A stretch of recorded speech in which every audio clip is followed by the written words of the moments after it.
4 hari setelah penemuan 7 jasad remaja di Kali Bekasi, Jawa Barat, Rumah Sakit Polri Kramat Jati, Jakarta Timur berhasil mengidentifikasi seluruh korban. Ketujuh jasad tersebut teridentifikasi berdasarkan data DNA, sidik jari, data gigi, ciri medis, dan barang milik korban. Usai berhasil diidentifikasi, jenazah kemudian diserahkan kepada pihak keluarga masing-masing untuk dimakamkan. Jerit tangis orang tua korban pecah saat menerima peti berisi jenazah sang anak. Abang, nanti dulu nanti, sebentar, ya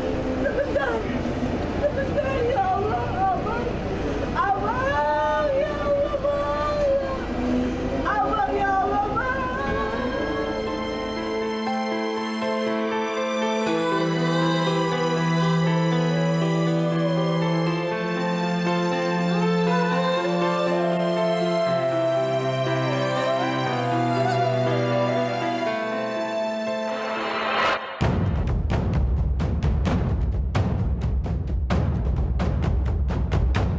Hasil pemeriksaan, polisi menyebut tidak menemukan luka-luka atau patah pada ketujuh tubuh korban. Namun belum bisa memastikan penyebab kematiannya. Bahwa dari hasil pemeriksaan tidak ditemukan bukti adanya luka-luka ataupun patah. Sebagaimana yang sudah kami sampaikan sebelumnya bahwa penentuan untuk penyebab kematian masih berproses, ya. Karena ini kan penuh analisa, mengumpulkan bukti-bukti dari semua pemeriksaan, baik pemeriksaan luar, pemeriksaan dalam, laboratorium, dan seterusnya.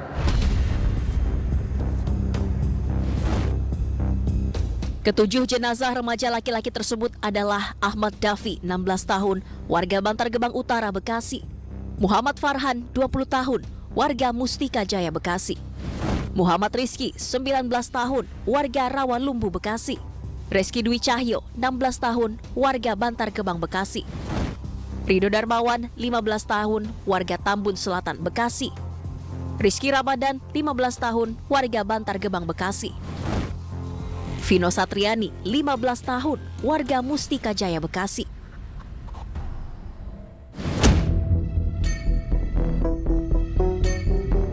Saat ini saya berada di Desa Setia Mekar, Tambun Selatan, Bekasi, Jawa Barat. Saya akan menuju ke rumah salah satu korban tragedi Kali Bekasi, Rido Darmawan.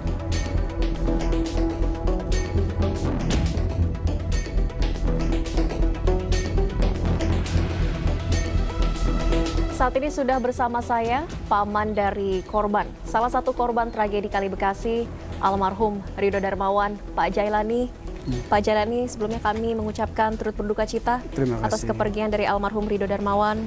Semoga amal ibadah almarhum diterima di sisi Allah. Amin. Dan keluarga diberikan ketabahan ya Pak Jailani. Amin. Pak Jailani, pada saat malam terjadinya ataupun juga insiden ini, Rido kemudian pada saat patroli dan ditemukan tewas hari Minggu pagi.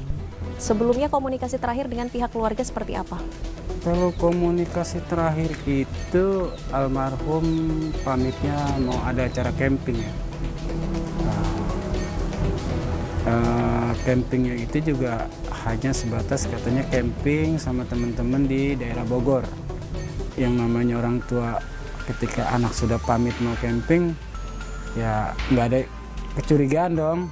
Dia itu mau berbuat yang sifatnya ada menyangkut kriminal kan, karena izinnya camping gitu kan. Indikasi dari pihak kepolisian kalau almarhum Rido merupakan salah satu dari sekelompok remaja yang sedang berkumpul Sabtu dini hari dan akan melakukan tawuran. Dari pihak keluarga sendiri, mungkin Pak Jailani, apakah sebelumnya sosok Rido ini pernah melakukan hal-hal tersebut?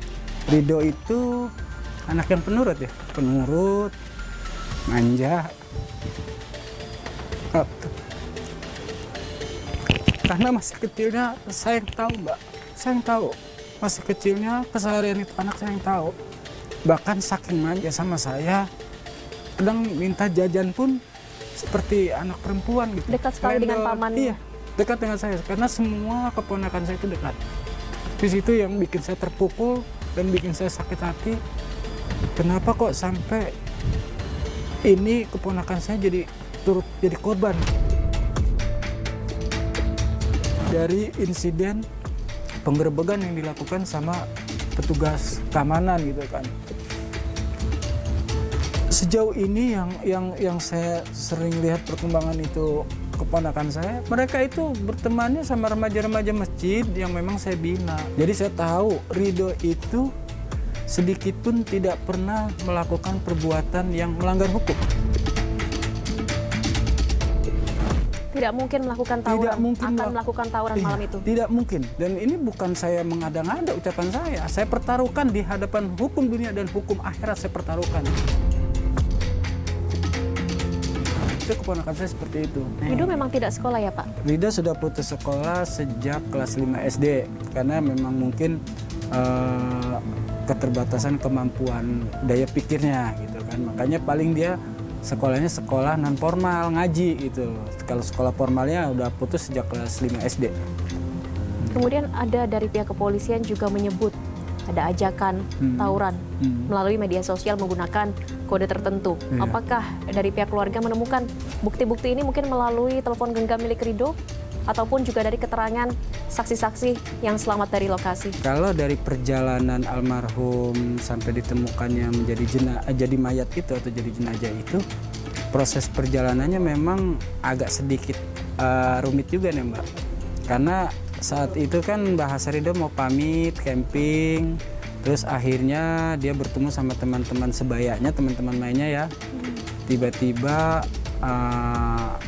ada yang mengecat lewat medsos gitu kan, pengen main berkunjung. Ya namanya sanak usia gitu, ada teman baru kan welcome aja gitu kan. Siapa yang mengajak lewat media sosial ini? Nah itu tidak dikenal namanya. Pukul berapa ajakan itu? Itu sekitar pukul 8 Pukul 8 malam, ya. Pada Jumat malam. Pada Jumat malam. Ridho menceritakan ada pesan ajakan itu. Yang membalas itu salah satu temannya Ridho. Ya udah balas aja gitu kan, karena memang HP-nya itu bukan HP Ridho. Tapi Ridho memiliki telepon genggam sendiri? Ridho memiliki telepon genggam sendiri gitu. Ajakan mau berkunjung itu handphonenya salah satu teman almarhum yang juga baru dikenal. Artinya Ridho bepergian dengan teman yang baru dikenal, dan ada ajakan untuk bertemu dengan teman-teman lain yang belum pernah dikenal sebelumnya juga. Iya, dengan bahasa ajakan ada acara ulang tahun salah satu teman mereka gitu. Jadi mereka sendiri tidak ada yang saling kenal. Bahkan mereka pun pada saat datang sampai pergi pun mereka bermasker, menutupi wajah. Teman-teman yang baru dikenal ini? Iya. Semuanya juga masih kelompok usia remaja?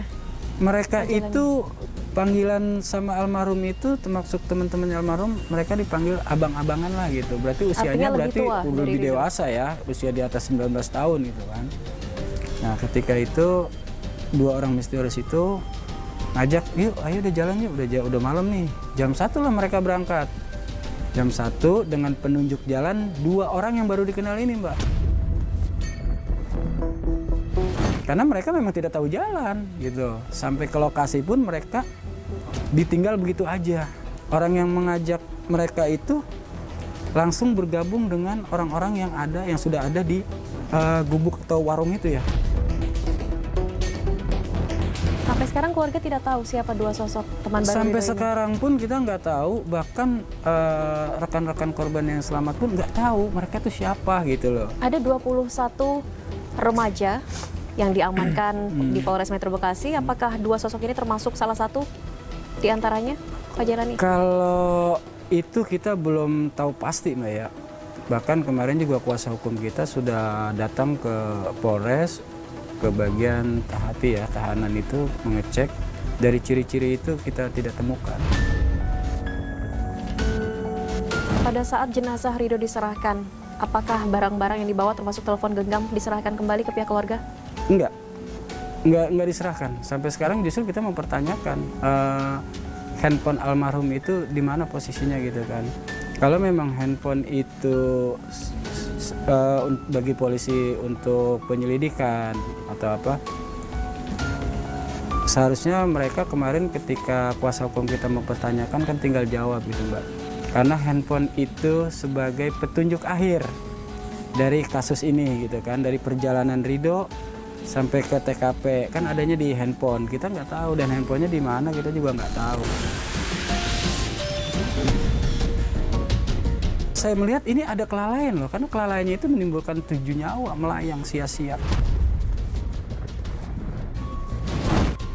Selengkapnya hanya di iNews Files sesaat lagi.